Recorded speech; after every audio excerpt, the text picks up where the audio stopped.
Bom, primeiro eu gostaria de falar, esclarecer as minhas palavras, que foram amplamente mal interpretadas na última coletiva que eu fiz. Em nenhum momento, a minha intenção foi minimizar o caso de racismo, ou ao ato racista, nem de desrespeitar a vítima nesse caso. Muito pelo contrário, eu estou com o Vinícius, o Flamengo, estamos com o Vinícius, tenho um carinho, uma admiração gigante por ele, e eu estou com ele. Não tenho nenhuma dúvida do que eu estou falando. Eu sei que, como treinador, a minha postura pública gera muita expectativa, e realmente pode ser que eu não me expliquei com suficiente clareza sobre o assunto. Eu repudio o racismo. Eu condeno o ato racista. Racismo é crime. É crime. E, como eu falei um dia antes, para um meio de comunicação, um dia antes do jogo, se o menino fez isso, não cabe a mim julgar a ele. Mas se ele fez, que ele pague. Que pague com força. Porque eu chegar aqui e falar é fácil. Fazer camiseta, não racismo, é fácil. Usar pulseira, antirracismo, é fácil. Tudo isso é muito fácil. O difícil é punir. Punir. Então, se ele fez, que ele pague. Que fique bem claro. Outra coisa que eu quero deixar bem claro foi a palavra, talvez que eu usei sobre um caso específico, na pergunta do companheiro de vocês. Perdão, isolado, desculpa, isolado. Do companheiro de vocês, que ele perguntou, a pergunta dele foi como o Flamengo foi tratado nas visitas que veio para a Argentina. E eu quis dizer caso isolado, daquele caso isolado dentro do campo, que foi aquele caso que aconteceu naquele jogo. Que existem mais casos? Existem mais. Muitos mais. Na Argentina, no Paraguai, na Espanha, na Inglaterra. No Brasil, existem muitos casos de racismo no Brasil, e eu amo meu país. Existem casos de racismo, de homofobia, de machismo, de corrupção, e todos esses problemas não quer dizer que eu não tenha que amar meu país e que eu não possa gostar da Argentina. Eu gosto, amo o Brasil, e que fique bem claro que talvez eu quis me expressar de um caso específico, a palavra, ou talvez...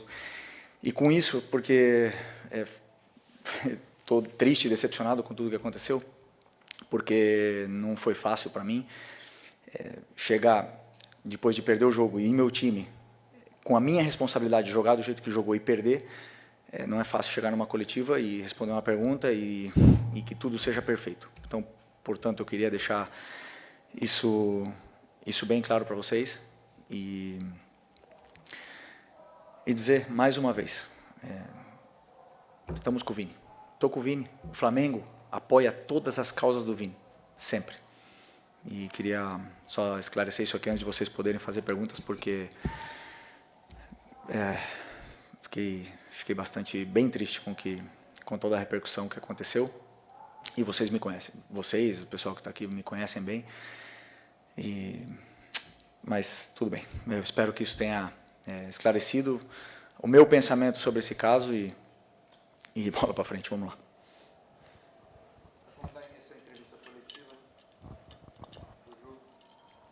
Felipe, Vitor Nicolau, da Flamengo TV. Eu queria falar um pouco sobre o Paquetá e o encaixe dele no time. Desde no início você pensava muito claramente ele como meia-direita, depois foi adaptando o time, criou um triângulo de meio em alguns jogos para ter ele de médio ali, um pouco à frente do volante, marcando como volante. E isso traz algumas coisas para ele, para o time, de tabela, de infiltração, mas acaba tirando ele do bloco de defesa do time adversário. E ele acha ótimos passes, só que acaba que o passe não vai para o Paquetá dentro do bloco, trabalhando espaço curto, como ele tem essa qualidade. A tua intenção é manter ele mais fora do bloco no futuro, quando ele tiver com a confiança adquirida? Ou isso é um momento assim de transição para você colocar ele mais dentro do bloco, onde ele pode, na minha opinião, fazer mais diferença? Não, meu pensamento é usar ele na frente, realmente. Na meia direita ou na meia esquerda. Ele jogou naquele nosso 3-5-2 contra o Botafogo, ele jogou podendo ganhar essa altura, ter essa liberdade de chegar na área, de finalizar, mas, como você bem falou, marcando como volante. Os volantes da minha equipe têm funções muito específicas, são muitos detalhes e são... talvez seja onde eu diria que é o coração do time, né? Então, é difícil para um menino que fazia tempo que não jogava aí, ou jogou até poucos jogos de volante, ter todo esse conteúdo rápido e estar no mesmo nível que os outros. Mesmo assim, ele tem tanta qualidade que ele consegue gerar situações positivas para a equipe. E como você bem falou também, tem prós e contras. Nesse caso, perdemos o que ele tem de melhor para mim, que é essa chegada na área, essa triangulação que ele consegue achar os atacantes e também finalizar bem no gol, porque é um jogador que tem gol. Mas, como são tantos jogos durante o ano, ele vai jogar em várias posições do meio e é importante que ele saiba fazer todas, né? Então, sobre o jogo, esse jogo agora, tentei ele colocar de novo na frente, só que defendendo como volante, então ele ainda tem essa tendência a descer, buscar a bola no pé, e eu quero que ele tenha essa chegada na área, como você bem citou, porque é um jogador determinante lá na frente. Felipe, aqui Luiz Assado GE. O Arrascaeta chegou a 100 gols hoje pelo Flamengo. Queria te perguntar a importância desse jogador para você na sua trajetória no Flamengo e também quando você espera ter o Arrascaeta naquele 100%, né, que a gente teve ao longo do ano passado, mas quando você espera ter ele 100% fisicamente? O Arrasca, hoje para mim, ele é para mim não, para o torcedor, ele é um ídolo, ele é uma lenda.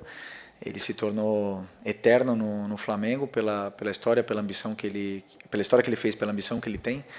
E é uma marca importante, 100 gols, e muitos deles 1-0, muitos deles o gol importante, o gol decisivo. Então é um jogador muito importante. Sobre a forma dele, 100%, eu acredito que vai estar quando a equipe tiver 100%. E essa é a minha responsabilidade. Sobre quando a equipe não está 100%, é o treinador que tem que fazer ela ficar. A partir do momento que a equipe começar a melhorar, o Arrasca também vai evoluir junto com a equipe. Felipe, Roque, coluna do Fla. Você acabou de falar sobre responsabilidade, era justamente isso que eu ia te perguntar. O primeiro tempo do Flamengo foi muito abaixo, assim como algumas outras partidas, a própria do Lanús. Você fala muito sobre a sua responsabilidade em fazer esse time jogar. Até que ponto vai a sua responsabilidade em fazer esse time jogar e até que ponto tem a responsabilidade dos jogadores dentro de campo, né, em executar a sua solicitação? Eu queria entender como é que funciona essas responsabilidades divididas dentro do grupo. É difícil dar uma porcentagem. Mas quando você vê o Flamengo não performando com o elenco que tem, é responsabilidade do treinador. Seja Felipe, seja outro, seja quem for que passe nessa cadeira aqui, a responsabilidade é do treinador de fazer esse time jogar. E não tenho nenhuma dúvida que não tem ninguém mais do que eu quebrando a cabeça para fazer esse time voltar a performar daquele nível que estava no auge do ano passado. Eu sei o caminho, sei o que fazer, mas tudo é um processo e eu vejo muito mais hoje uma parte talvez mental mesmo, de confiança, de ansiedade, de jogadores acelerados ou mesmo, por exemplo, bolas que dá para jogar ou arriscando um pouco menos para não errar, e isso faz com que o time não tenha bola, e todas as peças elas vão caindo e faz com que o time piore a performance. Isso, sem dúvida, acontece durante esse processo de perda de confiança, porque realmente a cobrança é muito grande. Foi muito grande para um grupo que está acostumado a ganhar, um grupo que ganhou tudo e não estava acostumado a ter esses momentos de, entre aspas, crise. Claro que os jogadores sentem, né? Mas é minha responsabilidade fazer com que eles voltem a performar no nível deles e que eles recuperem a confiança. Esse é o meu trabalho. Felipe, tudo bem? Boa noite. Gabriel Órfão, canal Paparazzo Rubro-Negro. Felipe, quero te perguntar sobre o jogo de quinta-feira, agora contra o Lanús, né? O Flamengo saiu atrás no placar no jogo de ida e, como você bem falou, jogando bem abaixo. Eu quero saber o que te preocupa mais para esse jogo de quinta-feira? Esse placar, que querendo ou não, já começa 1-0 no time argentino, que é famoso quando tem a vantagem pela retranca, pela cera, enfim, por tudo que envolve os clubes geralmente, ou a forma em que seu time jogou no jogo de ida. Jogando bem abaixo, como você falou, contra uma equipe que não é uma equipe boba, é o campeão da Sul-Americana. Quero saber o que te preocupa mais, esse placar que você precisa reverter ou a forma em que seu time entrou na última quinta-feira? Obrigado. Que, como você bem falou, é um campeão da Sul-Americana, um time que eliminou várias equipes brasileiras, até mesmo na final ganhou de uma equipe brasileira, não é uma equipe fácil de jogar, e que lembra muito, o jogo foi muito parecido contra o jogo do Estudiantes, né, na casa do Estudiantes no ano passado. Até a forma de jogar, a forma de propor, de defender, tem bastantes coisas similares, e esse jogo incomodou a gente, né? Então, não é preocupação, senão trabalho. Eu não foco no que me preocupa, eu foco no que eu posso fazer para ajudar os jogadores a fazerem uma performance espetacular, porque eu não tenho nenhuma dúvida, com o Maraca lotado, podemos reverter essa situação. Não tenho nenhuma dúvida do que eu estou falando. Felipe, boa noite. Rodrigo Cerqueira, do Grupo Globo. Na quinta-feira você completará 100 jogos à frente do Flamengo, do time profissional. É uma marca expressiva, principalmente nos últimos anos, diante de tantas mudanças de técnicos recentes no Flamengo. E também pode igualar treinadores históricos, como Carlinhos, em número de títulos, já próximo também de uma final do Campeonato Carioca, mas no momento que, por conta de resultados e desempenhos, a pressão veio mais forte, talvez mais forte nesse período todo. Queria que você fizesse uma análise sobre esse número importante que você vai conquistar, sobre todo esse processo que você viveu ao longo desse tempo no Flamengo, que nos últimos anos foi tão difícil para um treinador alcançar uma marca como essa. Pois é, 100 jogos. Eu me sinto privilegiado, sinceramente. Eu lido muito bem com a pressão e com as críticas. Sempre lidei, toda a minha carreira, esportivas, né? As outras, não tanto. Mas as esportivas, quando o time não performa e eu leio e vejo, escuto as críticas, são naturais, fazem parte desse cargo que eu ocupo hoje. Eu sei bem aonde eu estou. Se eu não fosse um cara, se eu fosse um cara conformado, um cara que não estaria aqui, porque na verdade cada vez que eu vou ali no campo e fico em pé na beira do campo, tudo que eu conquistei eu coloco a jogo, porque eu tá ali, posso ser chamado de burro, de mil coisas, ser xingado pelo torcedor e apagar tudo que eu já fiz no clube como jogador e como treinador também. Mas eu não tenho medo disso, eu confio muito no que eu faço, acredito muito em mim, sou um cara muito ambicioso, amo o meu clube, amo onde eu estou, amo trabalhar aqui com esses jogadores e amo também a cobrança e a pressão que eu vivo, porque isso me deixa vivo, me desafia mais e pode ter certeza, nunca trabalhei tanto, nunca me esforcei tanto como nesses momentos agora que estamos passando por essa fase difícil. Porque eu quero muito reverter essa situação, quero que o time possa voltar a performar e que a torcida cante o campeão voltou, para a gente poder ter essa comunhão com o torcedor de novo, que nesse momento não está. Felipe, boa noite aqui, Sidão Marinho do Litoral News. Você falou um pouco sobre a pressão em cima do treinador nessa última resposta e antes você tinha falado um pouco do lado mental dos jogadores. Queria te perguntar como você está vendo essa pressão nos jogadores, né? Na semana passada teve uma fala do Lino, falando que a pressão às vezes é um pouco exagerada, excessiva, né? Pelo momento que o Flamengo está vivendo. Você sempre fala que no Flamengo a pressão é sempre maior. Queria saber como você está vendo essa pressão em certos jogadores, porque tem alguns que a gente já sabe, lidam muito bem, mas outros talvez não. E de que maneira você pode trabalhar com eles para passar por essa pressão, já que você também já passou por isso como jogador? Você acha que a questão da pressão atrapalha o futebol de alguns jogadores do Flamengo? Bom, vamos lá, boa questão. A pressão no Flamengo eu nunca vi em outro lugar, nunca vi em lugar nenhum. Talvez no Real Madrid tenha essa pressão que tem aqui, a nível mundial, alguns outros clubes aí no mundo. A pressão local é uma coisa incrível, mas assim, todo mundo que vem para cá já sabe que é assim. Todo mundo que vem para cá já sabe o desafio que é. Mas eu sinceramente, me fez refletir muito tudo isso. Eu acho que o problema, entre aspas, não é excesso de crítica. É o excesso de elogio quando as coisas vão bem. Que te colocam em tal patamar que tu não está preparado para a caída quando você cai. Isso aconteceu comigo no primeiro ano aqui, quando eu tive uma lesão do joelho e o meu final de 2019 foi ruim. E quando eu lia tudo que eu estava lendo, eu falava, caraca,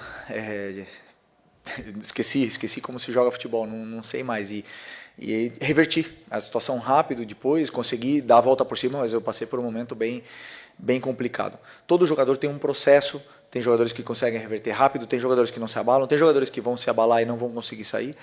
E aí está da cabeça de cada um de ser forte, de pedir ajuda, de conversar, de se abrir para poder superar essa adversidade. Mas eu penso firmemente, sinceramente, a pressão é um privilégio. A pressão que nós vivemos aqui é um privilégio, porque se não tivesse essa pressão é porque aí é que ninguém acredita na gente. E aí o Flamengo não ia brigar por nada. Mas como brigamos, temos elenco para brigar por tudo, o clube exige que nós sejamos campeões, então a pressão é grande. Já quem vem para cá tem que saber isso. Felipe, aqui é o Rodrigo Ramos, RN, Time Web Sport. No primeiro tempo ali, quando acaba o primeiro tempo, a torcida cobra dos jogadores, né? Até xinga ali, time sem vergonha. E no segundo tempo a gente vê uma mudança, né, de patamar assim, absurda. Porque o primeiro tempo o Flamengo estava jogando um pouco mais cadenciado, não estava conseguindo entrar na defesa do Madureira. E eu percebi ali que o Arrascaeta fez o seu 100º gol pelo Flamengo, nem comemorou, pegou a bola e foi para o meio-campo para poder tentar fazer mais gols ali. Eu parecia estar incomodado, né, com essa cobrança. Eu acho que o Arrascaeta é um líder e isso fez com que ele se tornasse mais líder desse grupo, né? Ele, incomodado, não quis saber do seu 100º gol. Eu queria saber o que você mudou taticamente do segundo tempo para que o Flamengo conseguisse quebrar essa defesa do Madureira e conseguisse esses gols aí. Poderia ter sido até mais ali aquele gol do Samuel Lino, né? Ele fez tudo certo na hora do chute, acabou indo para fora. Queria que você falasse sobre isso. Bom, sobre as vaias no intervalo, totalmente a gente entende. Nesse momento que nós vivemos, claro que os jogadores precisam de carinho, eu não posso pedir isso, eles têm que demonstrar no campo a vontade total para que o torcedor consiga sentir essa conexão, essa comunhão com eles para poder devolver o carinho e torcer pela equipe, mas eles precisam muito de carinho. Nesse momento a gente está, digamos assim, carentes, né? Mas é uma culpa nossa, porque realmente nós somos os que temos que fazer a torcida voltar a nos apoiar, mas realmente é difícil quando está esse ambiente, o jogador poder ter confiança para fazer as ações. Sobre a intensidade do primeiro tempo, existiam alguns detalhes que eu queria corrigir, mas principalmente alguns jogadores não tinham se recuperado do jogo, o Cebolinha, o Carrascal jogou 90 minutos, não estava recuperado, estava com a perna bem pesada, bem cansada, e a gente estava sem intensidade. A partir do momento que também o Madureira teve que correr atrás da bola durante todo o tempo, sabia que também era questão de tempo que eles baixassem ainda mais o ritmo, é difícil ficar correndo atrás da bola, e os nossos jogadores que entrassem com intensidade, o jogo iria abrir. Os ajustes táticos foram pontuais, alguns deram certo, alguns não, mas eu também já estava pensando em fazer testes para o jogo da quinta-feira. Felipe, aqui, boa noite. Boa noite. Você falou sobre o incômodo que a derrota na quinta-feira trouxe. Eu queria saber o quanto isso incomodou você e o que você sentiu dos jogadores após a derrota. E o quanto esse incômodo pode ajudar e motivar para o jogo de quinta-feira. Eu queria saber assim, como é que foi os bastidores e como é que foi o pós aquela derrota e como vocês estão pensando já agora esse próximo jogo. Obrigado. Eu digo que eu estava incômodo porque desde que eu compito, que já era jogador, que eu compito ping-pong, que eu tenho mal perder, eu tenho dificuldade em lidar com a derrota no momento instantâneo. Eu gosto de me fechar, e eu sempre fui assim, minha vida inteira. E claro que eu trabalho isso para tentar melhorar e tudo mais, mas não é, vocês sabem, me vê bem, não é a mesma coletiva quando ganha e quando perde, porque não é a mesma coisa para um treinador chegar depois que perde ou depois que ganha. Então, eu sim estava muito incomodado, porque eu me sinto responsável de absolutamente tudo. De tudo que acontece no campo, eu sempre acho que eu posso fazer melhor. Que eu escolhi errado, que eu fiz errado, que a minha tática foi errada, que alguma coisa eu tinha que ter feito diferente. Então eu me martirizo muito, estudo muito, para poder corrigir e solucionar os meus erros, ou vejo se não estava errado, aqui estava vantagem, e ver e analisar friamente o que aconteceu no campo. Então, esse é o meu trabalho. Sobre o clima, ninguém gosta de perder, muito menos performar abaixo.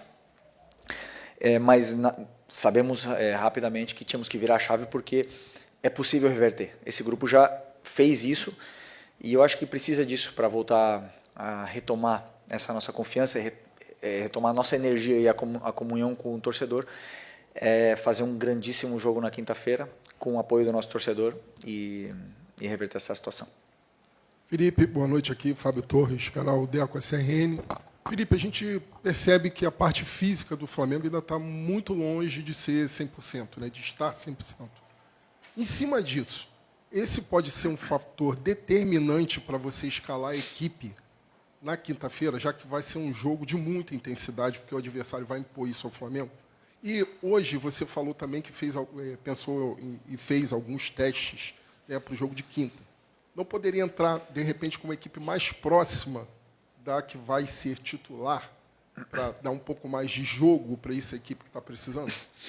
Bom, eu não vou falar a equipe que vai começar na quinta-feira, mas, como eu bem falei, Paquetá, Arrascaeta, Eric Pulgar, os dois Léos, Varela, não estavam com recuperação completa. Cebola e Carrascal também não foram a campo. Então, com jogadores que não estão com recuperação completa, risco de lesão, risco de que não se recuperem para quinta-feira. E aí, claro, optei por dar alguns minutos a esses jogadores, os que tinham menos risco, por exemplo, como o Arrascaeta, mas o Eric, por exemplo, estava praticamente sem condição pelo desgaste que foi para ele, os números que ele fez, segundo a preparação física, na Argentina. Então, sobre repetir o time que vai começar, era meu desejo, é claro, poder dar sequência para a equipe, mas tal e como foi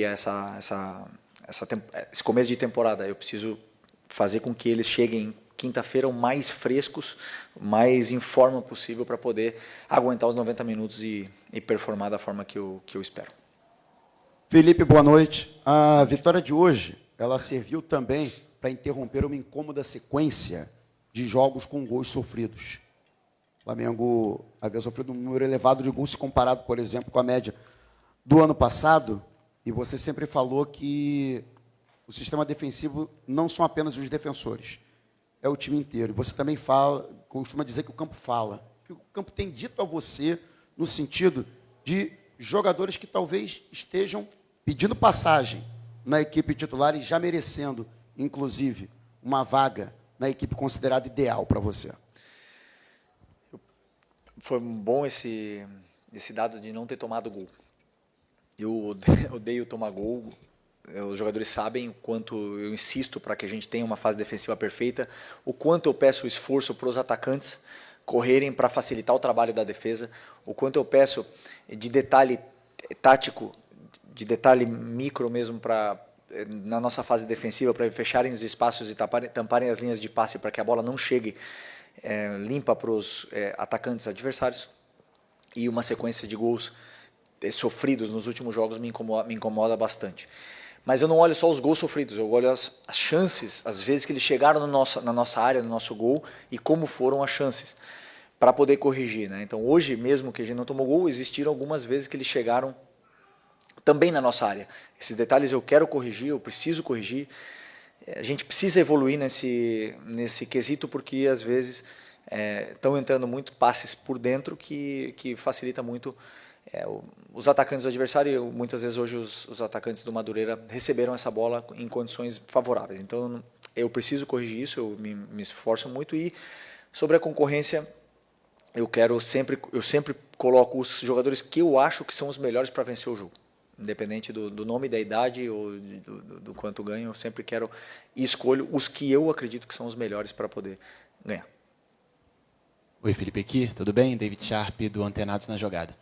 Felipe, eu vendo o primeiro jogo seu, acho que foi o primeiro, contra o Corinthians aqui em 2014, na Copa do Brasil, aquela vitória de 1-0, e vendo o jogo de hoje, eu vejo um time muito parecido, jogando, a forma de se comportar em campo, taticamente.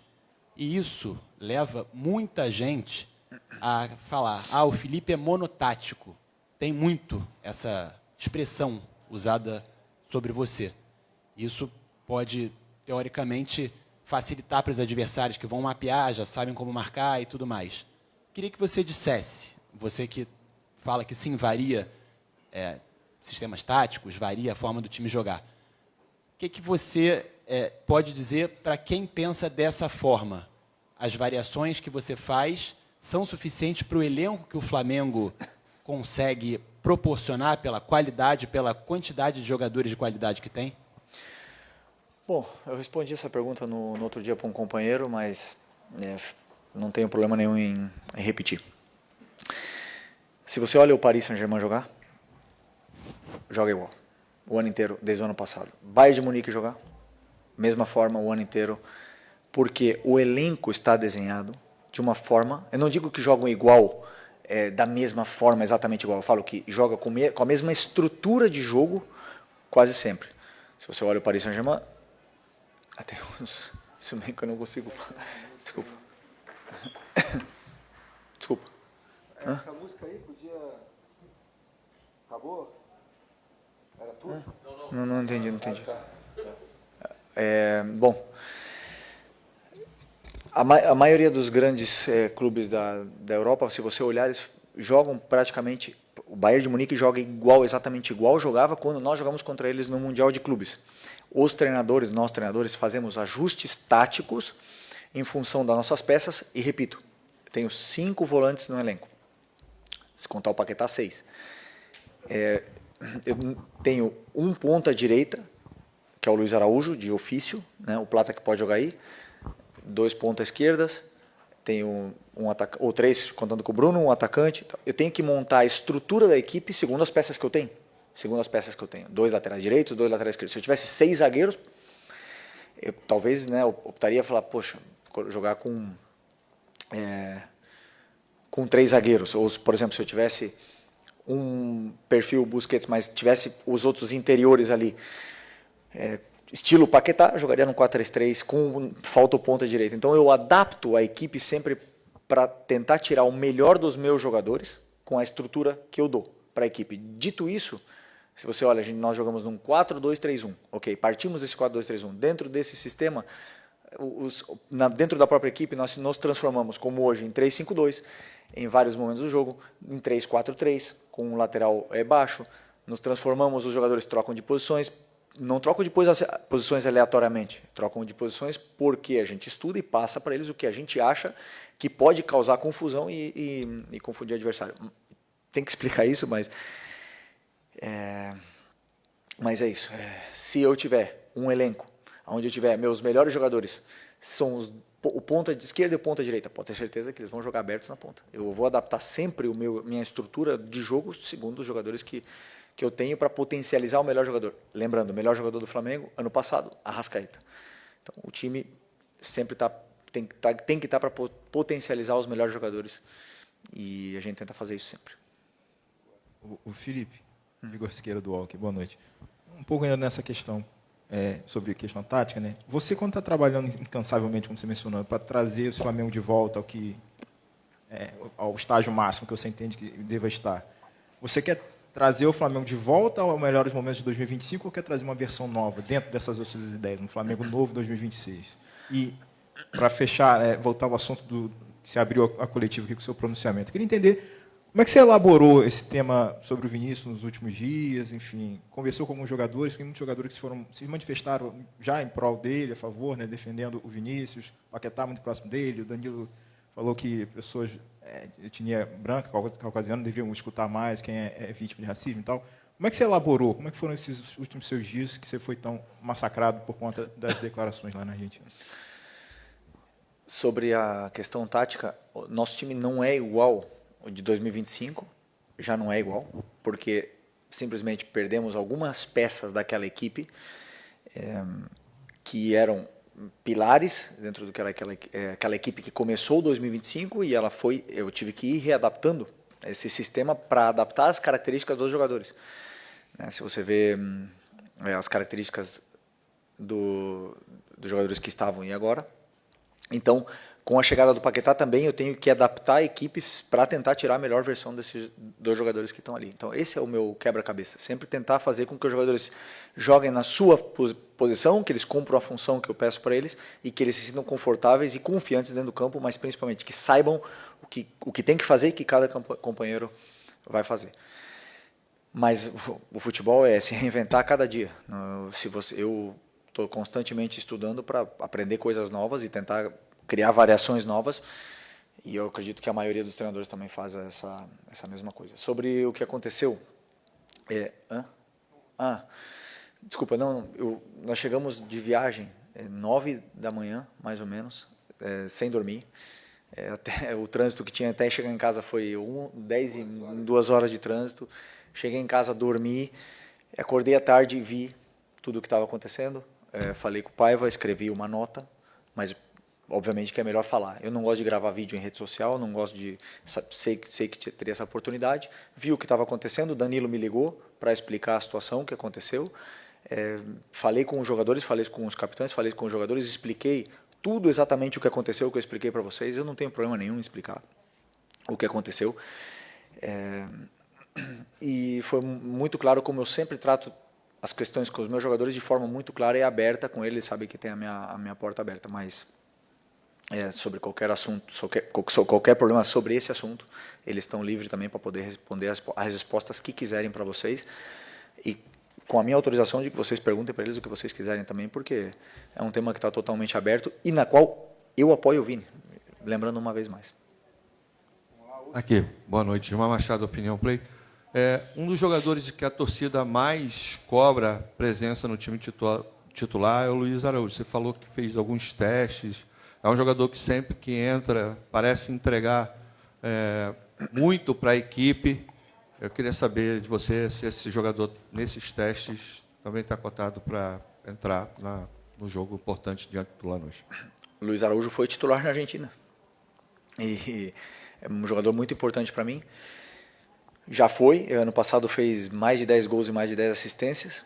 Ele sabe da importância que ele tem dentro do elenco. Alguns jogadores os jogadores têm que entender que não só porque são titulares são importantes. Muitas vezes o jogador que joga 5 minutos ele é mais importante do que o que joga 85, porque ele faz a diferença quando ele entra. No momento que o treinador pensa, eu já falei isso, já deixei claro isso para o Michael, para o Cebola, para o Lino, para todos eles, que muitas vezes eu penso também no jogador no segundo tempo. No caso do Lino, no caso do próprio Bruno Henrique, e é importante que eles saibam a importância que quando eles têm que entrar, eles têm que fazer a diferença. E o Luiz Araújo tem feito a diferença sempre que tem entrado, sempre que tem jogado, por isso que é um jogador de altíssimo nível e joga no Flamengo. Obrigado. Tchau, pessoal. Boa noite.